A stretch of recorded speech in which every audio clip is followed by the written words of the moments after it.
Kalian seorang desainer dan lagi bingung software gratis untuk ngedesain? Well, kenalin Figma.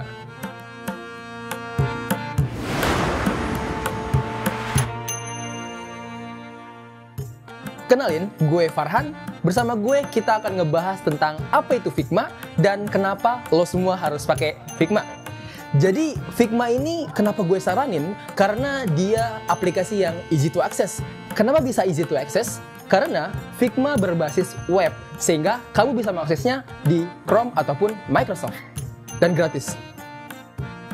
Figma adalah salah satu platform desain grafis yang memungkinkan para desainernya membuat desain secara gratis loh. Apalagi Figma ini bisa diakses melalui website aja. Jadi ini memungkinkan para desainer grafis, tim kreatif, ataupun pengembang untuk melakukan atau bekerja sama secara real time dan kolaboratif. Tapi bre, emang kalau gratis semua toolsnya bisa dipakai?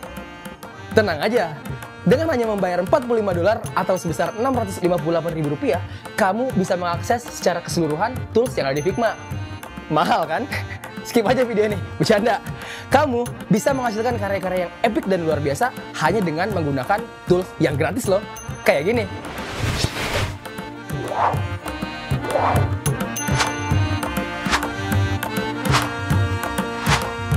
Ini adalah salah satu contoh poster infografis yang bisa kamu buat di Figma.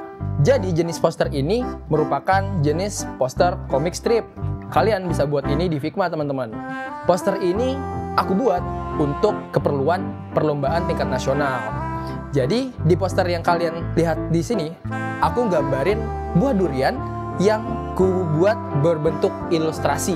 Nah, di Figma kalau misalkan teman-teman bertanya, emang ini memungkinkan untuk dibuat di Figma? Jawabannya tentu memungkinkan. Ini aku pakai teknik tracing, sehingga teknik tracing kalau misalkan teman-teman belum familiar, itu merupakan teknik, singkatnya teknik menjiplak. Jadi teman-teman mempersiapkan sebuah gambar, yang nantinya gambar itu teman-teman jiplak atau tracing menggunakan pen tools, yaitu salah satu tools yang ada di Figma, buat tanya teman-teman gambar sesuai dengan keperluan teman-teman gitu. Jadi dari durian yang udah aku tracing ini, aku jadikan dia salah satu main asset yang ada di infografis ini. Teman-teman juga bisa ngelihat peta Indonesia, teman-teman ngelihat di situ ada ketan pandan, itu juga aku buat menggunakan teknik tracing dan juga menggunakan tools pen tool yang ada di Figma. Di Figma, kamu juga bisa buat poster ilustrasi kayak gini loh. Aku di sini nge-tracing Messi lagi angkat Piala Dunia nih. Jadi di poster ini aku buat dengan menggunakan teknik yang sama. Tracing, bener banget.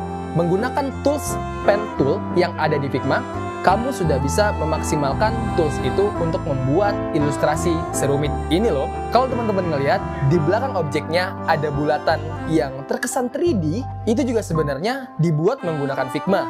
Kamu menggunakan dua inner shadow, yang mana light di atas dan gelap di bawah untuk menciptakan deep of field, untuk menciptakan kesan 3D. Juga di Figma kamu bisa membuat logo loh untuk keperluan branding kamu. Kamu bisa menggunakan tools pen tool lagi untuk membuat logo ini. Ada keperluan untuk membuat feeds? Tenang aja, Figma juga bisa loh untuk membuat hal itu. Di Figma ada fitur yang namanya auto layout. Jadi ini memudahkan teman-teman semua untuk membuat layout secara presisi di Figma. Kamu juga bisa menggunakan grid yang ada di Figma. Kamu bisa menggunakan rule yang ada di Figma hanya dengan menggunakan Shift R. Apalah Figma kalau kita nggak ngomongin UI UX. Software ini memang ditujukan untuk pembuatan UI dan UX design. Kalau teman-teman ngelihat desain yang ada di Instagram, WA, ataupun di any other application that you have, teman-teman pasti bisa ngelihat dan ngerasain kalau, wah kok desainnya rapi banget, desainnya memudahkan gue sebagai user untuk bisa menggunakan aplikasinya secara menyenangkan gitu. Itu namanya UI dan UX design, teman-teman.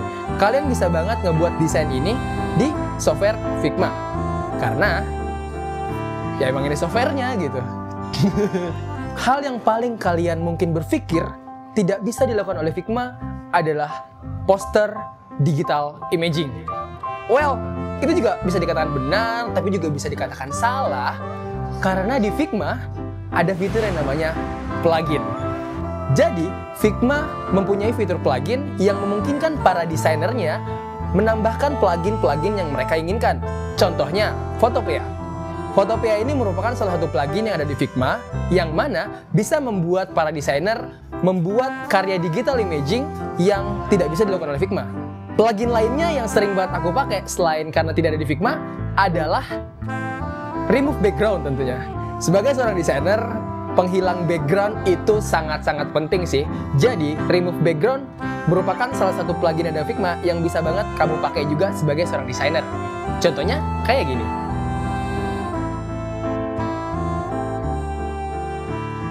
Ada dua cara untuk kamu bisa menggunakan Figma. Yang pertama, kamu bisa langsung mendownload di website utama Figma di www.figma.com. Kamu bisa pergi ke menu produk, lalu download, dan voila, siap, bisa digunakan. Cara kedua yang bisa kamu gunakan, kamu bisa semudah menggunakan Figma di website kamu loh. Chrome, Microsoft, Yahoo, Wikipedia, apapun, kamu bisa menggunakan Figma di website kamu. Caranya gampang banget, kamu tinggal buka www.figma.com dan langsung ngedit aja di situ. Bang, jadi better mana? Download atau website? Kalau aku ngerekomendasiinnya download aja, bre. Kalau kalian download Figma, kalian bisa membuka banyak tab sekaligus. Jadi, itu lebih memudahkan kalian dalam membuat desain. Atau setidaknya memudahkan kalian dalam berpindah-pindah file. Jadi, bre, gue sangat merekomendasikan software ini ke lo semua yang mau belajar desain ataupun yang sudah expert dalam dunia desain. Bukan karena hanya ini gratis, tapi ini sudah lebih dari cukup untuk kalian bisa gunakan di kebutuhan desain sehari-hari. Kalian bisa menggunakan plugin yang banyak banget dari Figma untuk memudahkan desain-desain kalian. Kalian bisa menggunakan auto layout untuk keperluan fits kalian. Dan kalian juga bisa menggunakan tools-tools seperti pen tool, rectangle, ellipse untuk menciptakan shape-shape ataupun keperluan ilustrasi yang kalian butuhkan. Selain karena ini gratis, Figma juga menawarkan fitur-fitur yang nggak ada di aplikasi manapun. Contohnya adalah auto layout untuk keperluan fits dan layout kamu. Lalu juga plugins yang banyak banget yang disediain sama Figma. Lalu, untuk kalian yang suka UI dan UX, prototyping ini jarang loh ada di aplikasi desain manapun. Oke bre, segitu aja dari gua. Dan semoga informasi yang kalian dapetin hari ini ketika nonton video ini bermanfaat buat kita semua. Gue Farhan Ardiansyah dan sampai jumpa.